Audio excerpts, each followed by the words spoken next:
आजकल social media पे हर जगह महाकुंभ चर्चा का विषय बना हुआ है और आज महाकुंभ का 8वां दिन है।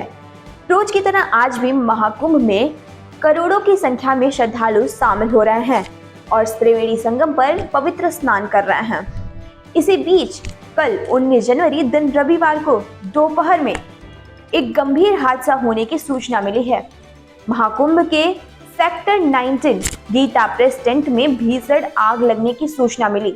आग लगने से चारों तरफ अफरा तफरी मच गई है। हालांकि किसी के हताहत होने की सूचना नहीं मिली है और फायर टीम द्वारा आग पर जल्दी काबू पा लिया गया है। हालांकि आग कैसे लगी ये तो पता नहीं लग सका, लेकिन लोगों को सिलेंडर के फटने की आवाज सुनाई दी।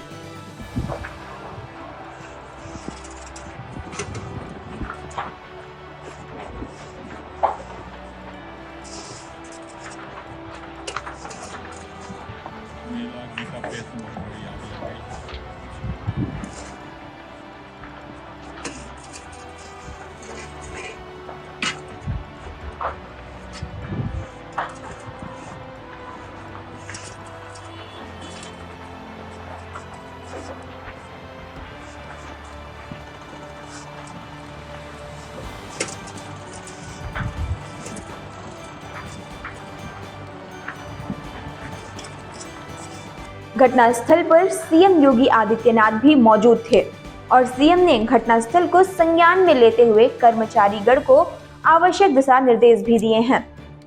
इस घटना के बाद योगी आदित्यनाथ ने प्रेस से वार्ता करते हुए घटना के बारे में और महाकुंभ में आने वाली तैयारियां जैसे मौनी अमावस्या या बसंत पंचमी को जो शाही स्नान होने वाला है उसके बारे में जो तैयारियां हैं और जो सुरक्षाएं जारी की गई हैं उसके बारे में जानकारी दी है।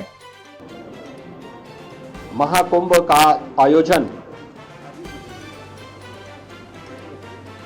जिसके लिए हमारा प्रयागराज जाना जाता है, उसी भव्यता और दिव्यता के साथ यहाँ पर आयोजित हो रहा है। आदरणीय प्रधानमंत्री जी ने जो विजन दिया है महाकुंभ के लिए, उसको स्थानीय स्तर पर लागू करने के लिए सभी लोग पूरी प्रतिबद्धता के साथ कार्य कर रहे हैं और मैं आपको इस बात के लिए धन्यवाद दूंगा कि प्रयागराज की छवि को एक पॉजिटिव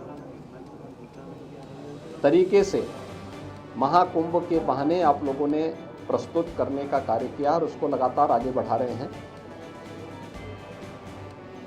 इस दौरान हमारे सामने पौष पूर्णिमा और मकर संक्रांति के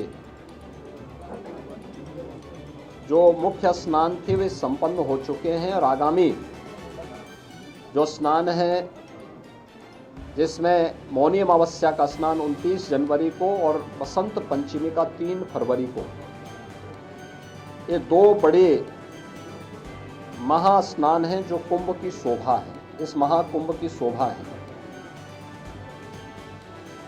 7,000 से अधिक संस्थाएं अब तक यहाँ पर आ चुकी हैं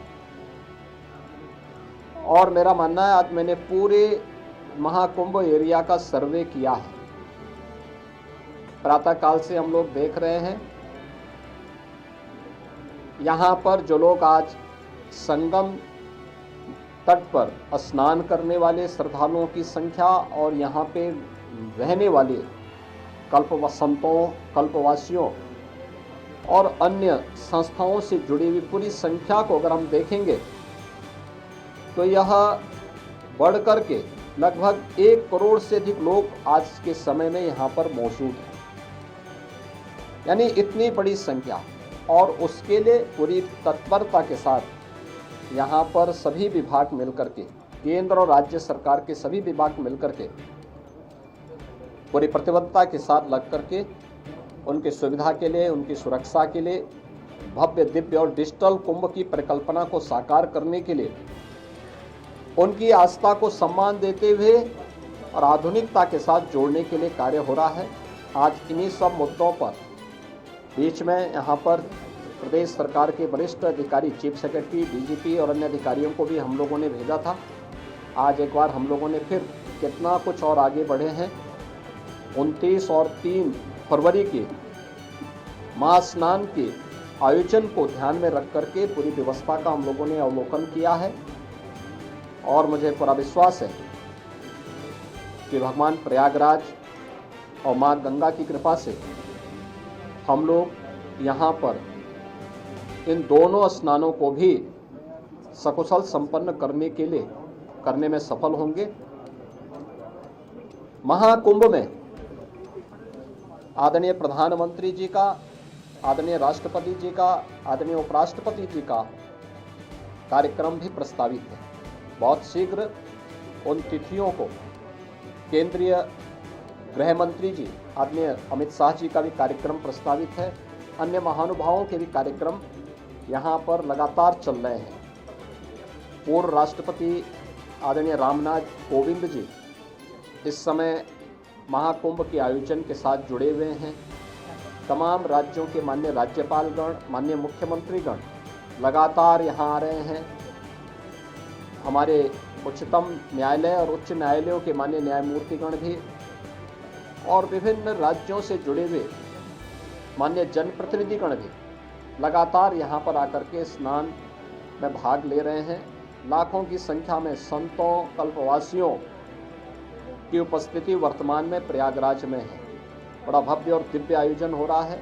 अनेक धार्मिक अनुष्ठान हो रहे हैं और प्रयागराज की महिमा जिन कार्यों के लिए जानी जा रही है, माँ गंगा, माँ यमुना और माँ सरस्वती की इस त्रिवेणी में, वह सब कुछ आज यहाँ पर देखने को मिल रहा है। चाहे देशी हो या विदेशी, जो कोई भी संगम में स्नान कर रहा है अभिभूत होकर के जा रहा है। यानी मकर संक्रांति और पौष पूर्णिमा के दिन ये सौभाग्य हमें नहीं मिला कि हम लोग स्नान कर सके, लेकिन क्योंकि हम लोगों ने अपने आप को ही प्रतिबंधित कर रखा था कि कोई भी यहाँ पर नहीं जाएगा। केवल सामान्य संतों और श्रद्धालुओं के लिए वो सुविधा थी। लेकिन जो भी आया उन्होंने आपके माध्यम से जो बातें कही, और खास तौर पर संतों और श्रद्धालुओं की तो उनकी आस्था को हम जान सकते थे। तमाम विदेशी भी इस अवसर पर संगम में स्नान करके बड़े अभिभूत थे।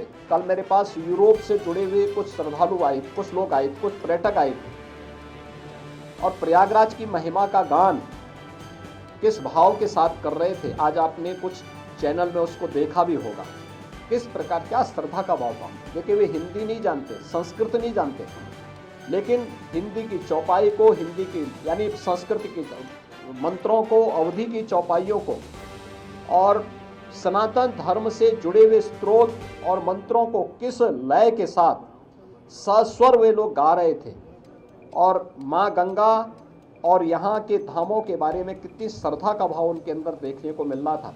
यह विभूत करने वाला है और यही तो आदरणीय प्रधानमंत्री जी का संदेश है।